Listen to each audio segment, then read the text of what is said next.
Hello friends, welcome to my channel. ఈరోజు నేను మీకు బీరకాయ చట్నీ ఎలా తయారు చేసుకోవాలో చూపించబోతున్నాను. దానికోసం స్టవ్ మీద ఒక కళాయిని పెట్టుకొని స్టవ్ ఆన్ చేసుకోవాలి. ఇప్పుడు కొన్ని పచ్చిమిర్చి ముక్కల్ని వేయించుకుందాం. ఇప్పుడు కొంచెం ఆయిల్ వేసుకొని కలుపుకుంటూ వేయించుకుందాం. ఒక స్పూన్ జీలకర్రను వేసుకుందాం. పచ్చిమిర్చి ఇలా వేగాక వీటిని పక్కకు తీసి పెట్టుకుందాం.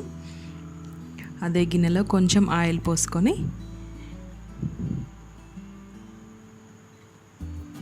మనం కట్ చేసి పెట్టుకున్న బీరకాయ ముక్కల్ని వేయించుకోవాలి.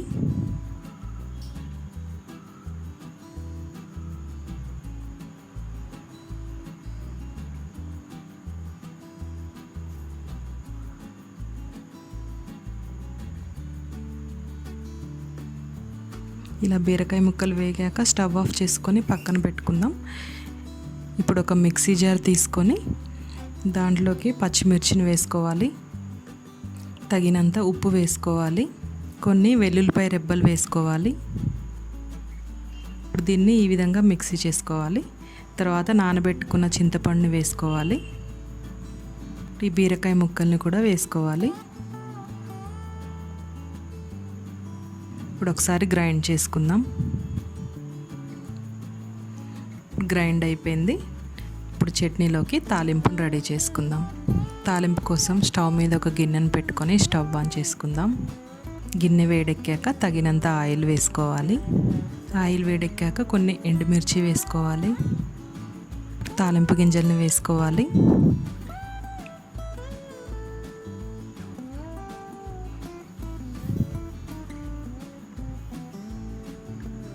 కొంచెం కరివేపాకు వేసుకోవాలి. కొద్దిగా పసుపు వేసుకొని స్టవ్ ఆఫ్ చేసుకుందాం. ఇప్పుడు ఈ తాలింపుని చట్నీలోకి కలుపుకుందాం. అంతేనండి, బీరకాయ చట్నీ రెడీ అయిపోయింది. దీన్ని మనం రైస్లోకి, దోశల్లోకి కూడా తినొచ్చు. చాలా బాగుంటుంది. మీరు కూడా ఒకసారి ట్రై చేసి ఎలా ఉందో కామెంట్ చేయండి. ఈ వీడియో మీకు నచ్చినట్లయితే లైక్ చేసి, షేర్ చేసి, సబ్స్క్రైబ్ చేసుకోండి.